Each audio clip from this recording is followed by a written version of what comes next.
Hotep, I'm Dr. Gloria Lattimore Peace, host and producer of OmniU Presents the H3O Art of Life show.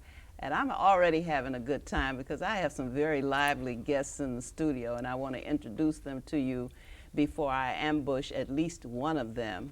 And I want to begin with ladies first. I want to introduce Deloris MeBain. Hello. And then I want to introduce Terisa Griffin, after which I will introduce Herb, the cool gent, Kent, Thank you. the person who will be the object of the ambush. Hey. We are here because we were all at something called the 20th anniversary of Windows of Opportunity, which was a program honoring CHA alumni. And at least 3 of us are CHA alumni: Deloris MeBain, Herb Kent, and myself. Terisa was there entertaining us, and she did a very wonderful job of that. I enjoyed it so much. And of course, after she made us all laugh and dance, then she made us all cry, but it was all balanced and we had a good time. Thank you. So this program is called The Other Side of the Stories. You know, they say there are 2 sides to every story, and every one of us has our own story. So we get to tell the other side of the stories, not only our experience in public housing or our experience in what we do to benefit our communities in the various ways that we do. But we're going to tell our little stories today, and I'll start with Deloris since I introduced her first, and you can tell us about, please identify the public housing that you lived in. I want to see if any of us lived in the same one. I resided in Ida B. Wells Okay. public housing. The upper class public housing. All right. And when was that? It was in 1960 that I right. was there, my family and I. So talk Moved. about your experience there. Well, the experiences that we hear about now certainly were another thing like we had growing up. As a matter of fact, in Ida B. Wells, we had a swimming pool. Able to swim and go to the Y and do just fun things. It was a community at that time. We lived in the low-rise public housing, 4 stories. We were on the first floor, my family and I. And the experiences that we had at Wendell Phillips Elementary and high school at that time, the elementary school was connected to the high school, and at that time we were able to see on a regular basis other families that were postmen or teachers or doctors. The thing that really changed a lot was the time my brother and I had an opportunity for employment. We had to leave because of the income level required in public housing, and I believe that probably was a major change in the opportunities for enhancement. We did know that it was a way station. You were to be there for a time that when you were able to do better, you would move on. The difference between then and now is that you have 1, 2, 3, and 4 generations of families remaining in the public housing setting. Well, you know, I have a granddaughter who grew up there, who actually finished high school and then went on to the Art Institute on a scholarship and is now running her own business. And I was teaching at Northeastern Illinois University Center for Inner City Studies. So it gave me an opportunity to be, be nearby. Her other grandmother had got in the most time because she followed her off to all her schools on the school bus. But when my granddaughter was growing up there, they had a block club that they lived in the 2 stories actually, with 4 units. And they actually had a block club. They had block club meetings. And despite the stories that you were hearing on the outside, it was a very different situation for the people who were living there. And I find that often is the case. We were fined if you'd find paper in the hallway.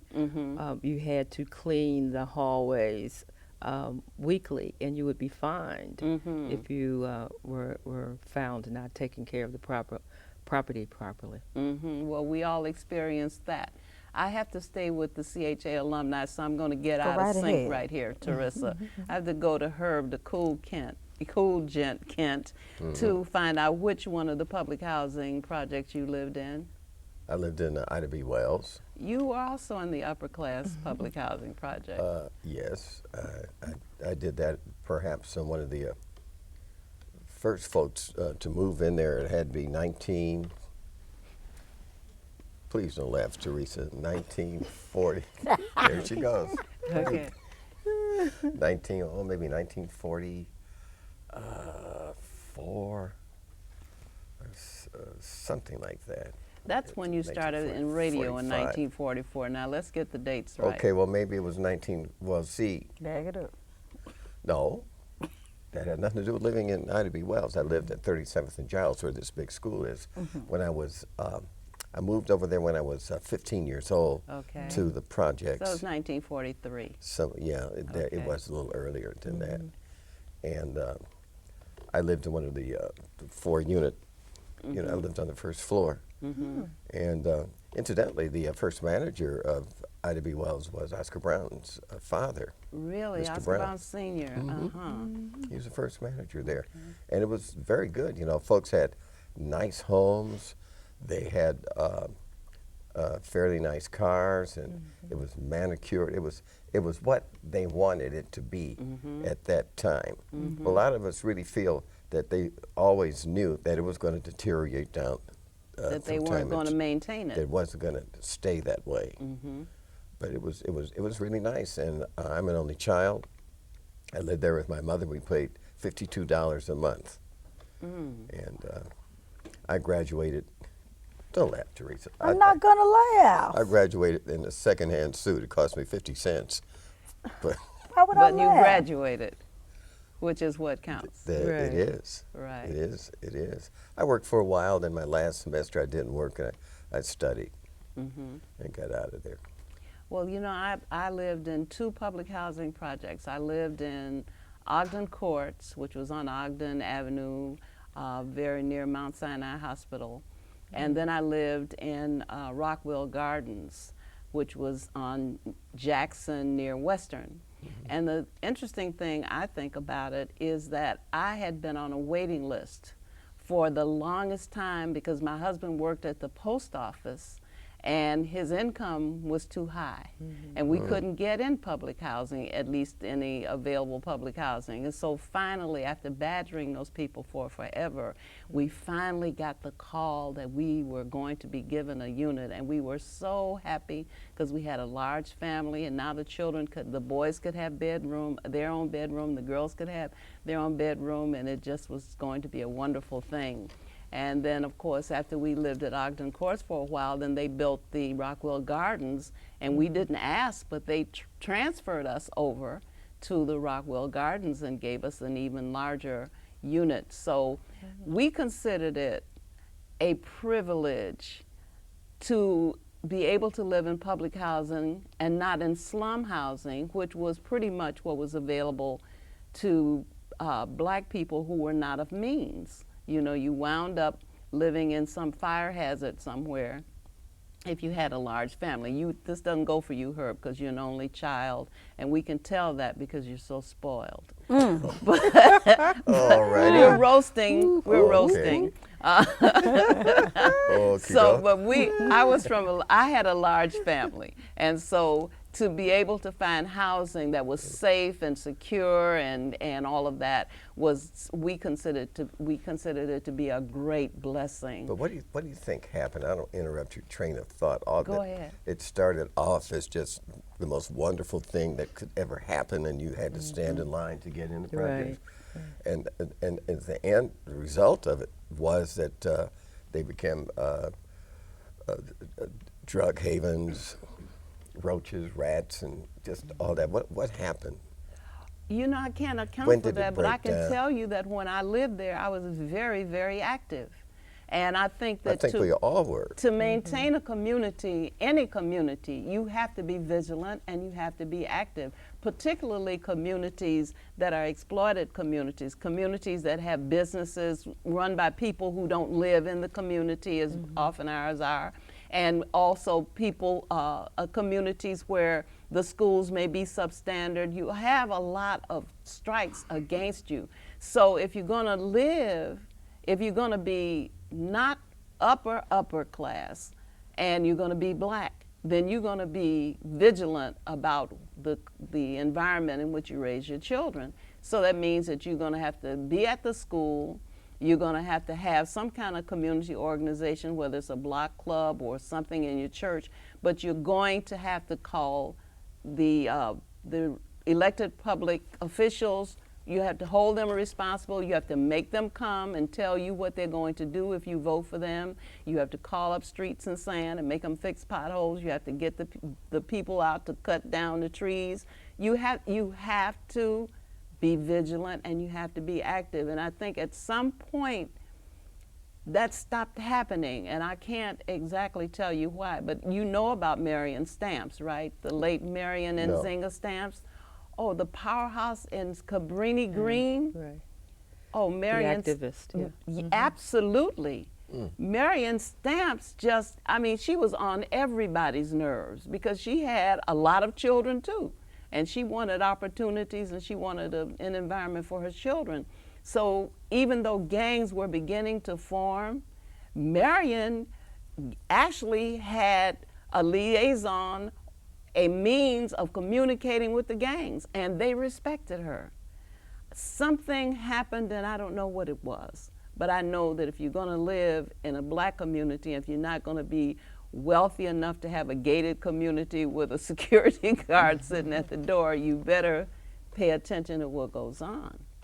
So that would be a fascinating subject to really delve into that, right, to see exactly what happened. It happened all over. It didn't happen to just one set of buildings. Right. It happened, maybe it was the high rises. The high rises more so, I think. And they allowed those buildings to deteriorate. There were, you were a kid. I was a grown-up, so a grown-up knows.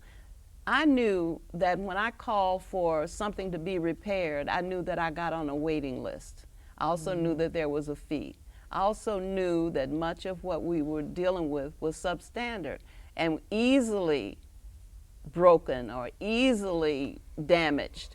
And so you had a lot of that, and you had a lot of just nobody coming to take care of things. And you're not allowed to paint your walls, and you're not allowed to make repairs yourself. So that also was a factor, but it would be interesting to do some sort of, would you want to do that, Herb? When I get out of radio, when I have some time, I'd like to do that. Well, that'll never happen, will it? I do a lot of stuff, try to play guitar, do a lot of stuff, but I would like to.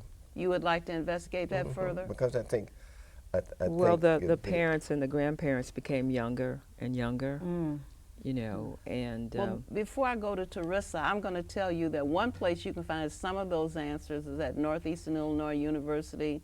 When Carol Adams was a professor at Northeastern, she had some of her students do community studies, and they studied like Oakwood, and they studied various communities. So some of those answers can be culled from those community studies. It's there. It's just somebody has to go and dig it up. Don't they have a Peter Stuyvesant in New York or something like that for big projects?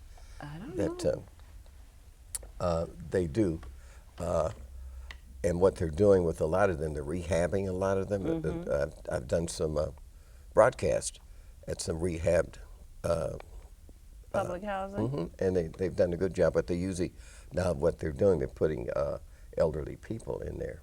Yeah. Without a lot of kids, so. Do you like that idea, by the way? Of what? An artificial community where only elderly people are there and there are no grades, age grades, so that they can be a part of what a natural family would look like? Well, they have to live someplace, but I think it would be better if it could be a more natural, natural thing, of course. I know at Deloris' place, sometime with those older people, sometimes almost every night there's an ambulance out there because... Well, yeah, but then there are 120 residents in an assisted supportive living facility of which our church owns and operates at 38th and King Drive. And these people are the reason why they're able to come to Pioneer Gardens is that the state has given them an opportunity to come out of nursing homes or out of homes where the kids are basically taking their monies and they're not getting their medication right and there's no socialization. I mean, we are ongoingly entertaining our residents, and But they do have that they have medical that- help that they they wouldn't do have it, yeah, right. otherwise. Okay. So it's otherwise, just, right? Okay, it's good so that that there's a- happens. Yeah, there's so a that's role. not a bad Okay. All right. opportunity of housing for seniors now. We have to come back to that. Terisa, you know, I was very surprised after watching you perform, and thinking of you as an entertainer, you know, just quote entertainer, and that being the total you, to find out that you are the founder of an organization called the Better Love Yourself Inc. organization, BLY. And that you have, that you do one particular service is your trunk event. Yes. And I want to know how you get that together. I mean, in the line of work that you do, what drew you to do this particular kind of service for the community? It was quite simple. A village raised me. Okay. You know, I grew up a minister's child, and it's interesting hearing about growing up in the projects, because some of my friends, I'm sure, grew up in the projects, and I would go over and visit them just a little. My father didn't let us visit very much, but I certainly see a plethora of people at church. And my dad made it very clear that there is no distinguished thing between people when it comes to God. So your job is to always help. And if you're not making a difference, then you're probably a little bit of waste of time. And I live a very blessed life. The fact that I can do what I love doing and get paid for it is a very blessed, and also it could be a very selfish life if you allow it to be. I don't have any children, but I'm not married. So I decided I'd have some once I get married.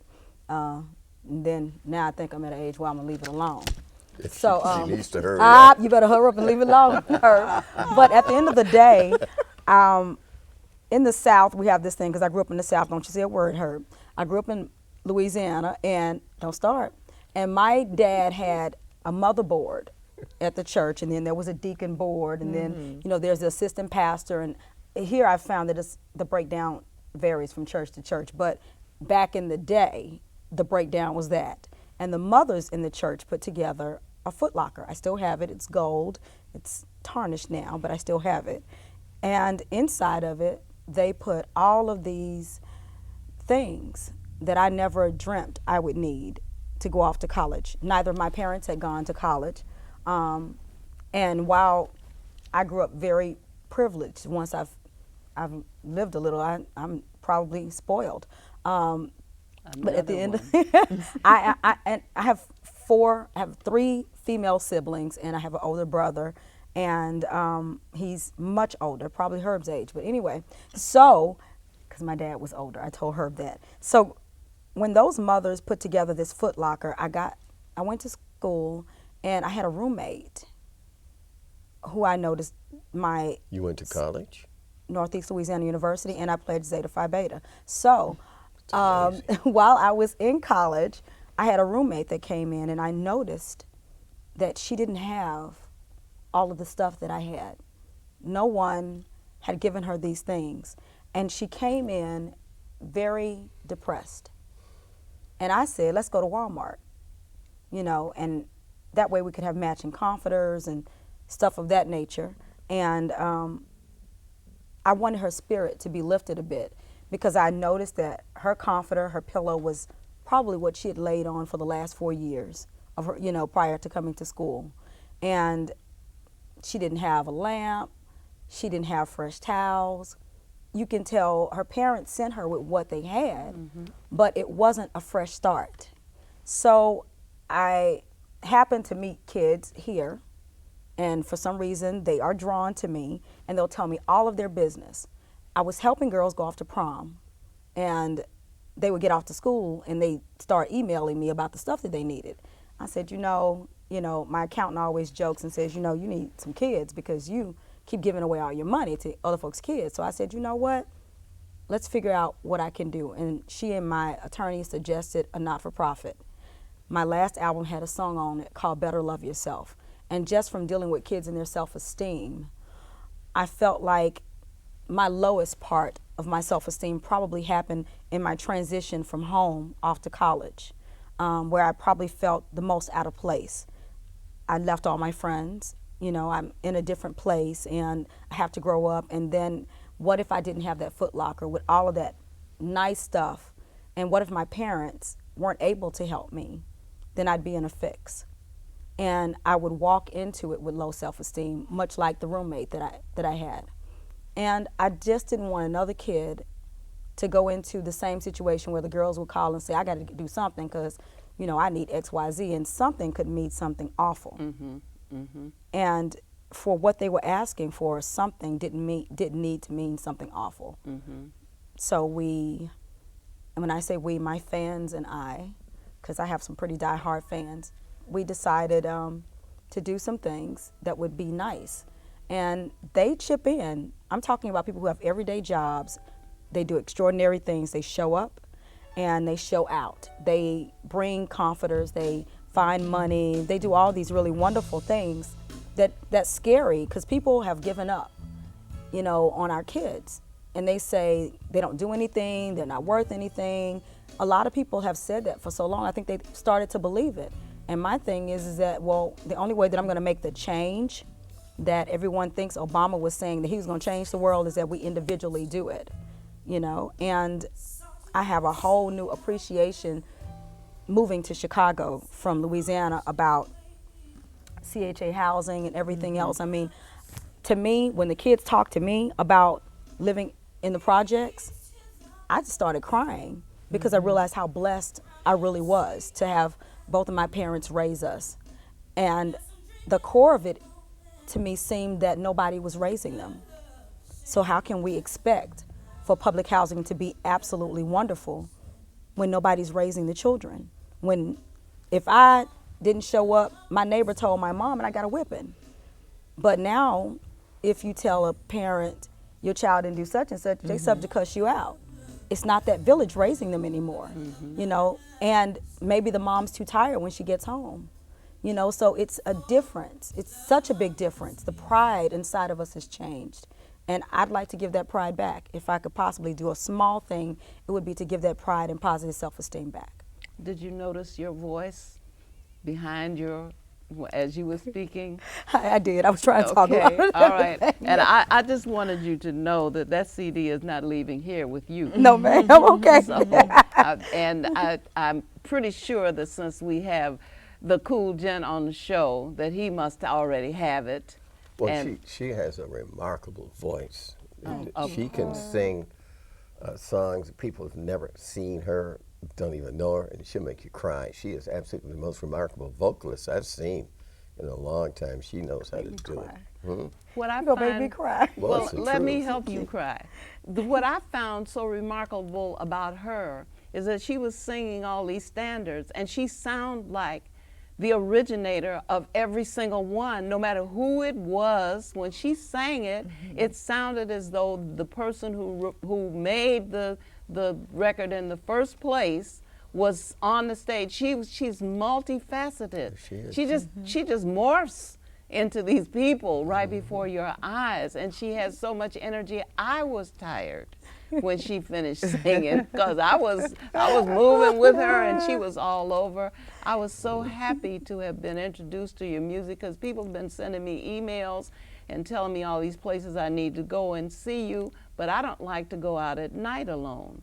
And so it seemed as though I was not going to ever have the opportunity, so I'm very glad to have had the opportunity. And I need to say this because we don't want to forget that you're going to be doing a performance at the DuSable Museum Where on the Carol 13th Adams of is now. December. Yeah, Yeah, 13th where of December. Carol Adams is now the head honcho. President. And you said December the 13th, but I didn't get I don't remember the time. we actually start with a reception Okay. at 6 o'clock, and this time I think the menu is jambalaya, peach cobbler.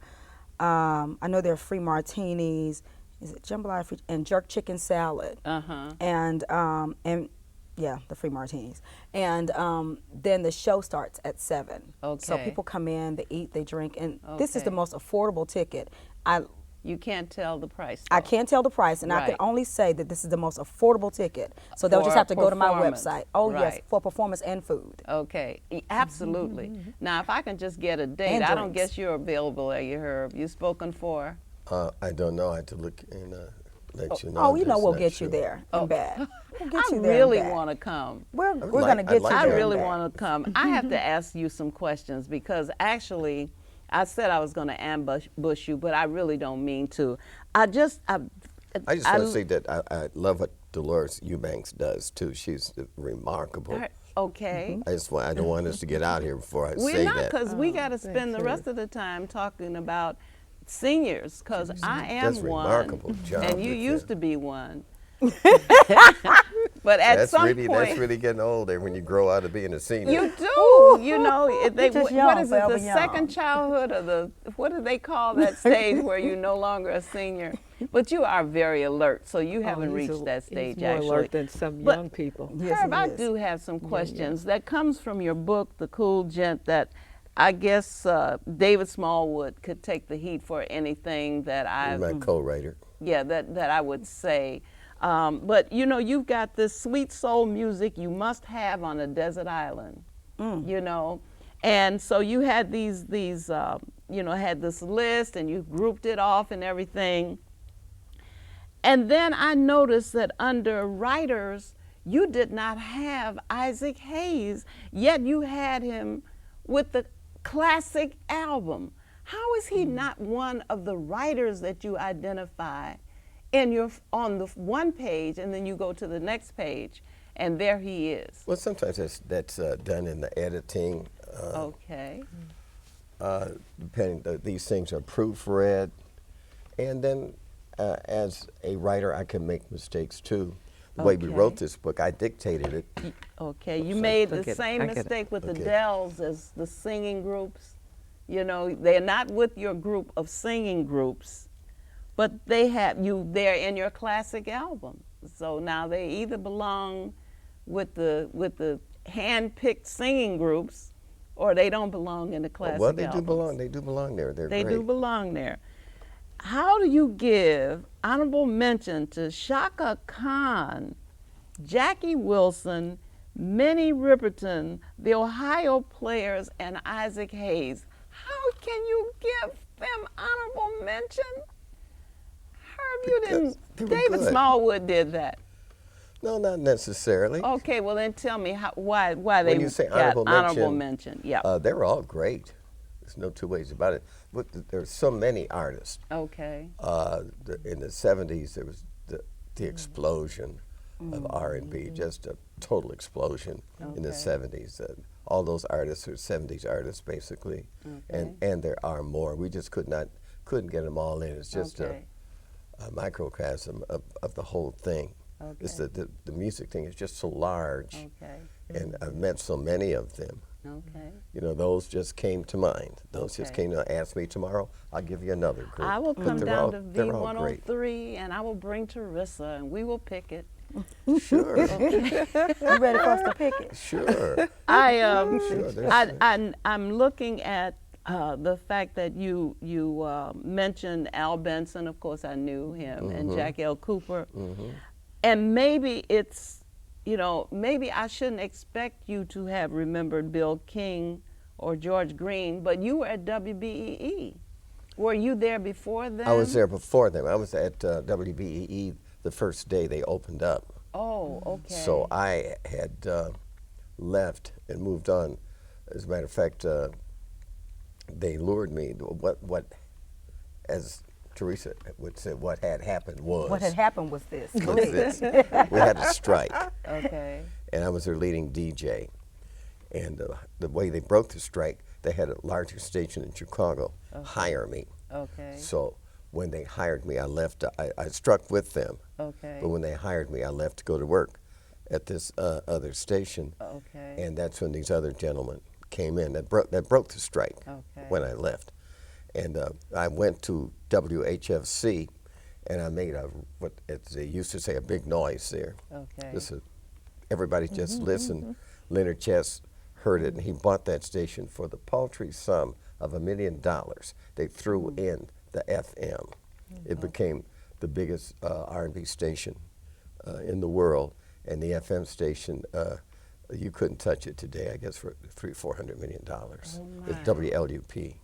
Oh my So I was at the beginning of all of this. Okay. And you try to write a book and be as factual as you can. I'm amazed that you can remember all the stuff that you remember, because you remember some details that just amaze me. What about Daddy O'Daly? Is that because he was on another station or in a different I used to circuit? listen to Daddy O when I was going to high school, Daddy O Jazz Patio. And as I moved along, he didn't like me very much because I was pushing him. Okay.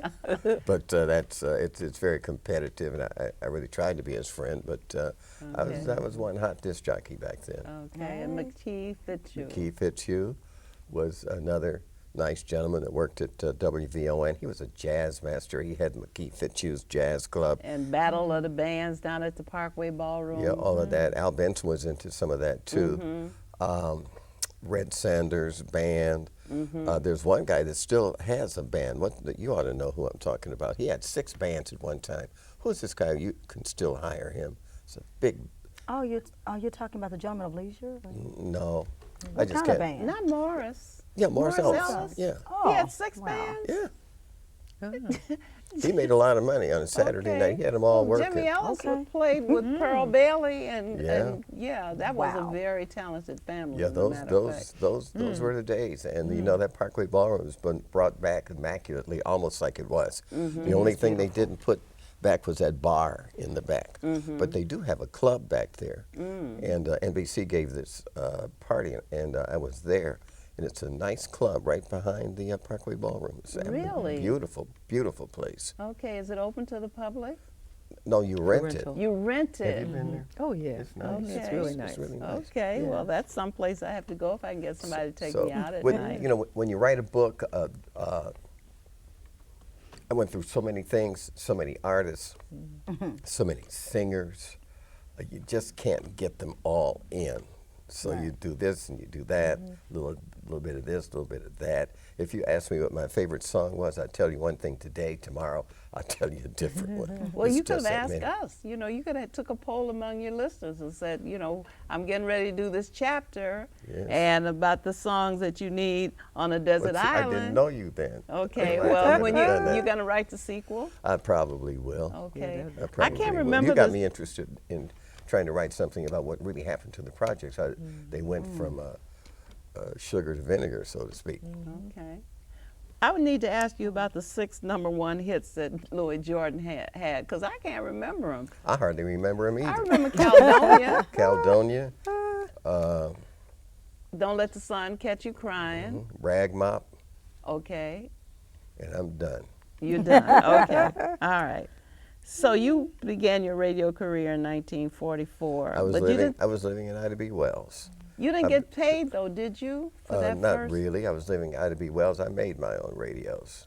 We lived in the projects, Really? 3839 South Parkway. I made my own phonograph and pretended like I was on the radio. Went to Hyde Park High School on a bogus address.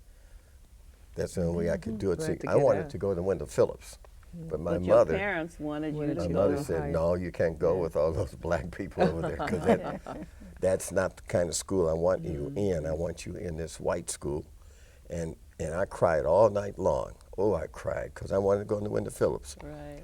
So I went to Hyde Park, and I saw this really built-up, blonde, blue-eyed girl. First thing I saw, and I stopped crying. Got it together, huh? You know what?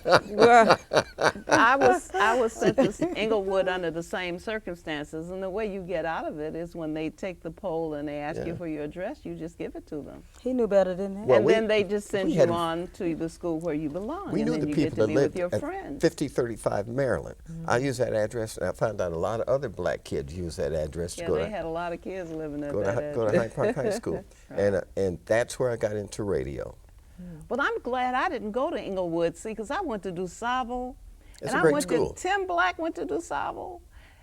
But The Captain- Harold Washington went to and DuSable. Captain Walter Diet was at DuSable. Just great, and you had Jabberwocky at DuSable. And we had hijinks. Was it hijinks? It was Is that what it was? I thought it hijinks. was Jabberwocky. You know, listen, that was the place for me. So I'm glad that I told what my right address was, so I could get to go where my friends were, and where all the teachers who loved black culture and black history were, so I could be proud of myself all the time, the whole time growing up, and I didn't have to be, you know, in some situation where people were tolerating me. Well, you know, let me tell you, you roll the dice is what you get. We were, the only racism I experienced at that school was from a couple of teachers. We were completely accepted with those students. We had Chinese, Japanese, the majority of them were Jewish, and then we had maybe about 15 black kids that went there. We were just absorbed, and they came over to my house. These white kids came over to my house in the projects, and I went to their house, and it was really okay, and it was really good to learn how the other half lived, and I really did. We had dinner together. We did a whole lot of stuff together. I really didn't realize what it was to be black till I graduated, and the kids that I graduated with were working in an office in the front, and they put me in the back delivering packages. Then I began to know that this was just not the world that I thought it was. If anything was wrong with that situation was I was too sheltered, and I didn't know that it wasn't the way it was in school. Well, I was president we of would the have Radio lost you Guild. had it not been for black music. Black music kept you sane. I don't know how sane I am, but I do the best I can. But don't you love What? I think what I noticed the most about Herb when I first came here and I turned the radio on, he was so articulate. Oh yeah. What I Absolutely. noticed about radio here, it was so different from Louisiana. And then I heard this really silky, smooth voice that was extremely articulate. That was me, baby. Perhaps if he didn't go to Hyde Park. Yes, that is true. And you know something, I'm glad Well, you brought Daddy that up. O'Daly didn't go to Hyde Park. Yeah, but cool. he was a different. He was a rhyming type guy. He wasn't He was into art. street. Richard Steele is very articulate. There are some black announcers that are, but once again, it's sliding back to the way it was. I did a book signing with Steve Harvey. Steve Harvey and I are really cool. He's a great guy, and we were on. We got interviewed on TV. And they were asking what the difference was, and Steve says, "Well, you know, I'm the new type of jock. I speak like I feel." Herb, he's old school because he's so articulate and stuff like that. So we went back and forth. That's the way he looks at it, and that's cool. But if you're a comedian in Steve Harvey, then maybe you can say this, these, those, and them. But I think that anybody that gets in radio should really be as articulate as they can, because we all can't be Steve Harvey. We all Well, can't I be can tell comedians. you what, Al Benson And he could was not the exception, speak but he was the the English first. language That's because right. he was not an American-born black. Was he not from some island? No, I don't think. I think he was from some place way down south. That No, he claimed. He Really? I claimed. didn't know yeah, that. Yeah, he claimed not to be a native. You And know, he wore red suits and green suits and purple okay, suits. wonderful. He was the He was exception, flamboyant, and He he was could not great. talk at all. but he had personality And he made had millions. He had ambiance, Right. and he was the first big black announcer. We had Jack L. Cooper, Right. who was not as colorful. Al Benson came in playing the right kind of music and wearing those suits and being in the parades and stuff like that. And he got over, you know, you jump here, you jump there, you jump everywhere. This old swing master, Al Benson. And, you know, people just loved it. And I loved it. And you turned it on and you lived with it. And he was a character, and he was good at what he did. Yes, and he was rich. Yes, he was. A lot of your ahead. viewers don't know, probably don't know, that Herb was the first African American black employee at NBC Television. Really? Hmm. You were on television, or you No, worked I- at His television? first employee. Okay. I got out Well, of high school. That's because that's your background that you know that, Right. right? I love radio so much that I said, I want to work at NBC. And I called a guy named Mr. Yules on the phone. He thought I was white because I had no accent. And I was so personal. He says, come down, I'll hire you. I walked in the room and his eyes just bucked out. But he told me later, he was really shocked. He said, but we got to be good friends. He said, but you were such a nice guy, I hired you. So I was the first one down there. Janice Kingslow was the second black. Then a few more came after we did. They became engineers, and they worked in the publicity department. And of course, there are blacks in radio and TV everywhere now. NBC. You Yes. were. Yes, I spent 30 years there. I'm still a consultant. Okay. for them What were right you now. doing at NBC for 30 years? Oh, from news to editorials. A lot of people even don't know that there was an editorial department. It was a person who offered an expression of opinion of management and worked on campaigns, and I was an editorial director on the air for a little while. And during the early time, a campaign to allow motorists to turn right on red Really? was a project that we worked on in editorial.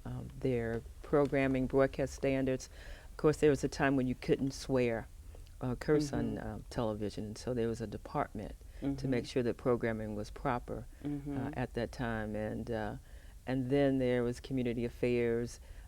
And I was there actually before Mary D. and Bill Campbell, who are well known because I decided and I saw that there was more power and decision making and management. And so I got off the air and into management and quit my job 10 years ago to start my own business, MeBain Media Group.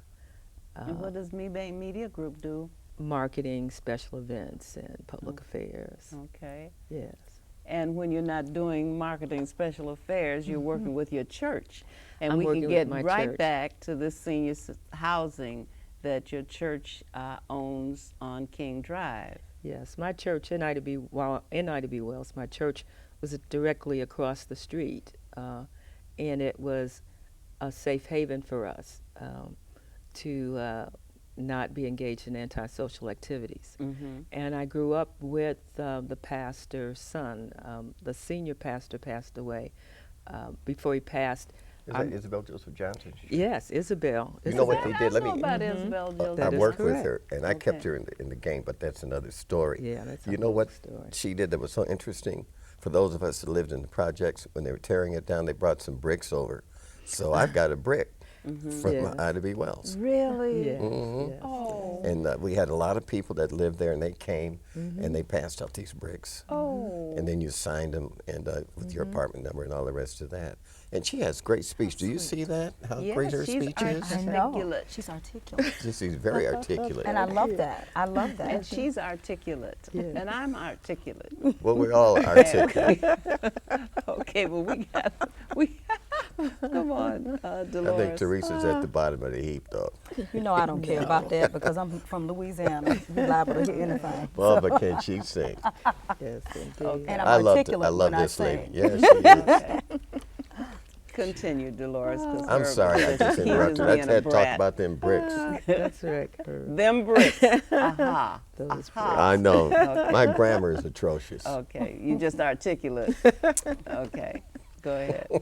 The late you talk pastor, to a PhD. his vision had all Too to do smart. with providing decent and affordable housing for seniors. And his son, who is now the pastor and vice president of budgets at Northern Illinois University, saw that these people were growing older in place and that they were sent directly to nursing homes. And so, therefore, he helped to construct Pioneer Gardens, an 8-story, assisted, supportive, beautiful. affordable, condo-looking, always popping with music and activity for 120 seniors. Are you still active with that?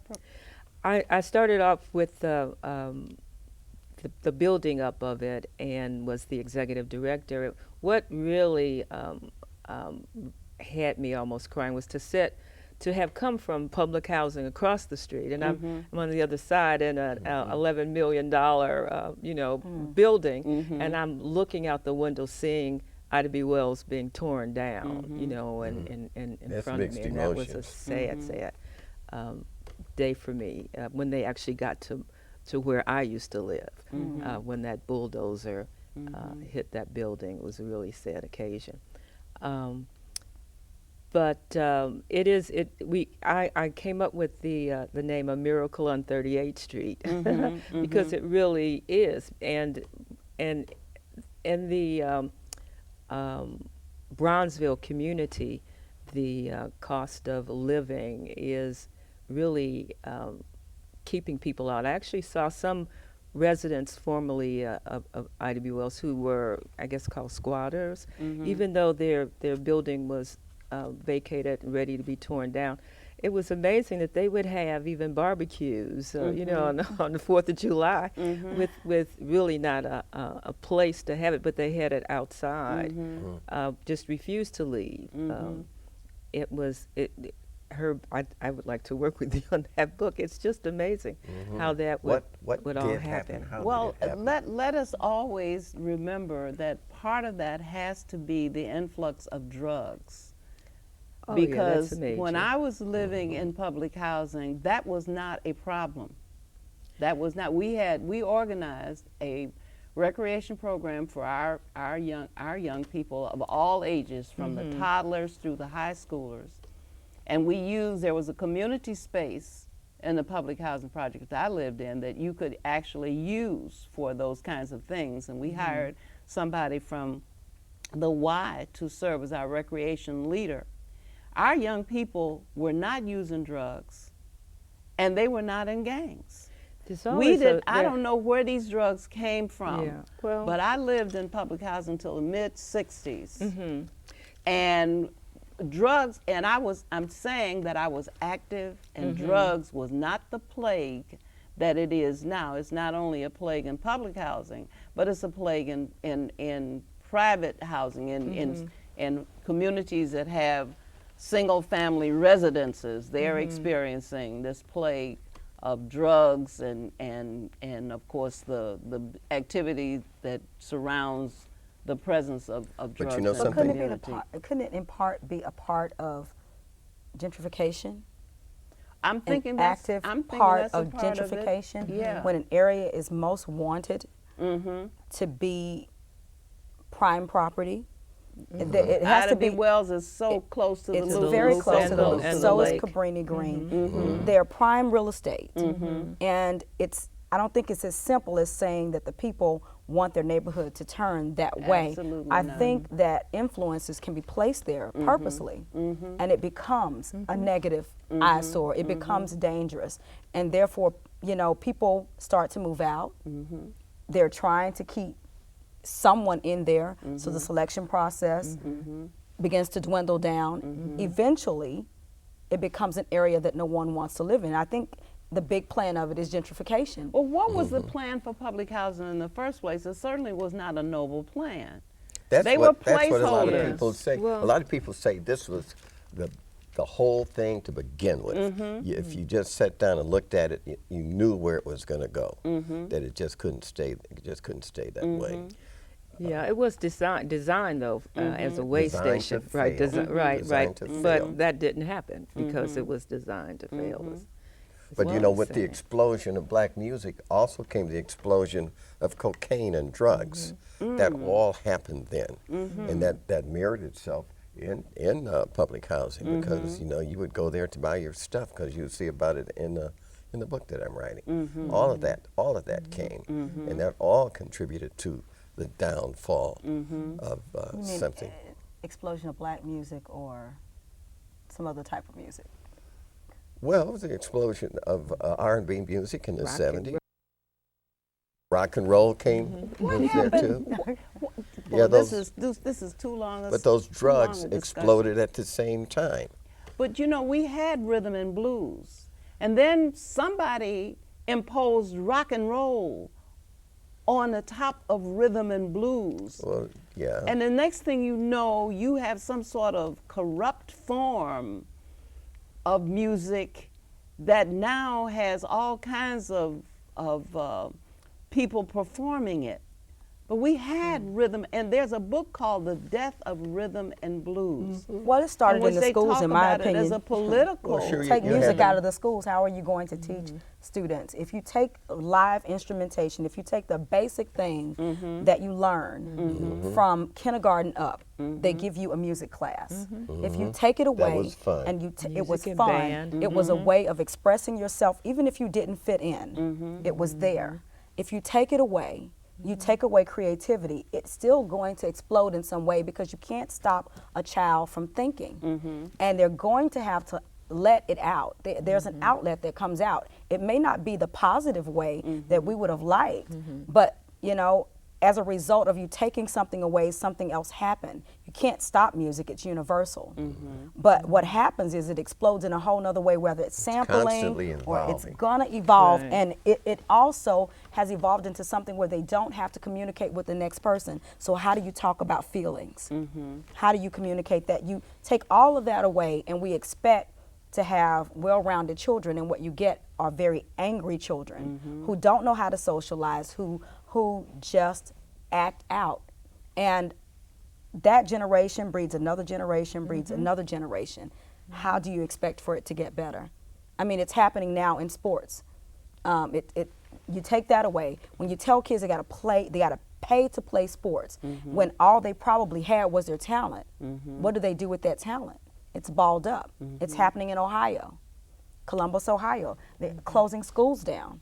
I mean, I love Brian Gumbel because he just puts it all out there in his sports thing. I'm a girl, yeah, but I watch sports. But it's more about news. You take away all of these, what they called electives, and all you give them is a computer and learn. Yeah. They There's have no to physical evolve. education. Exactly. And that's where obesity is. So we have to, I guess if we're going to do this study, Herb, we have to hook up with a university that has students who get grades for writing papers and doing research, because you're busy on the radio putting people together who should not be competing with each other. You know, I'm always I'm a mad move at it. you. Can I move I'm it? Sure, I gotta always mad. roll on it. I'm always mad at you because you're always putting people, and I like both of them, and I don't want to choose between them. I do that on purpose. Always. I like to play with your mind and make it difficult. And you do that. You do, and I keep listening to you, despite the fact that you do that every time. Like you Tyrone Davis and and Johnny Johnny Taylor. Taylor. You know, that was just terrible to do. You know, what are we supposed to do? Make up your mind which one you like. We it's can like a- 'em, can we like 'em You do both? that with American Idol. I mean, Yeah, Yeah, you can like them Look both how much if you money want that's to. we right. can have both of them, and we did have both of them. And they were friends. Were they? Yes, they were. Okay. Tyrone told me so much about Johnny Taylor. Johnny Taylor had tons of heart attacks, and what brought him down was his addiction to cocaine. And he'd have a gig in a city and wouldn't get there till 12:30 Oh my. because he was like He that. was And strung finally, out. he had a lot of heart attacks, and finally he had one that really took him. Okay. Tyrone was didn't do that, but he drank a lot. Tyrone sometimes drank so much that the band would play one song and he'd sing another. Of course, that happened to Nancy Wilson too. oh, really? But he was getting that under control. Nancy. And we had many long talks. I knew them both, but Tyrone and I were pretty close. And he had a final heart attack, and they brought him here to Chicago. He never regained consciousness. That's sad. And but he lingered for a long Terisa, time. how are you able to avoid that pitfall? Because so many of the finest entertainers we have ever had have gotten introduced to some sort of addiction, and they managed to continue to perform well beyond the time Let when me the addiction. answer that because okay. I was addicted. Some people have an addictive personality. She Okay. probably doesn't. All right. She Okay. she probably can take a drink and a double shot today and not have another one for 3 weeks, and it wouldn't Okay. bother her. Some people would take a shot and they have to have another one, and it's an addictive personality. It's a disease. But somebody has to bring the drugs Well- to your. You're not. Well, You know what? Them. Not You can in get your them if you dressing want. You can get anything you want. Yeah, in Actually, Chicago, you know, yeah. in anywhere. It's not hard to find. It really has to do with, for me, it was not being in touch with my unhappy side constantly. Mm-hmm. You know, had to find a happy medium. This is a very difficult business. And It's stressful. it's very stressful. People are always asking you what's next, what you gonna do next. They act like you never get tired, and they act like you don't know what's going on. Like you don't know that something has to come next. You walk off the stage, there's an extreme high, and then There's an then extreme there's low. the extreme low. You get addicted to the highs, which is always performing. You're saying that you're addicted to music. Is that what I you're saying? am totally addicted to music, but I cannot say that I don't like my occasional cocktail.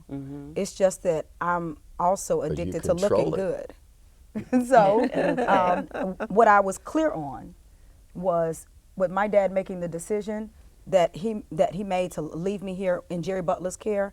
I owed him one thing, and that's not to get totally screwed up. Okay. And I owe that to myself. So I try hard Okay. to stay on the right side of it. I didn't see Jerry Butler's name somewhere on your Uh-oh. list. Well, Jerry Butler and I are very close. But like I it's say, there not were in so, the list. Oh, can there you are even begin so, to imagine how so many? We got many 2 minutes. artists. I'm not gonna. And you know, a lot of bash you.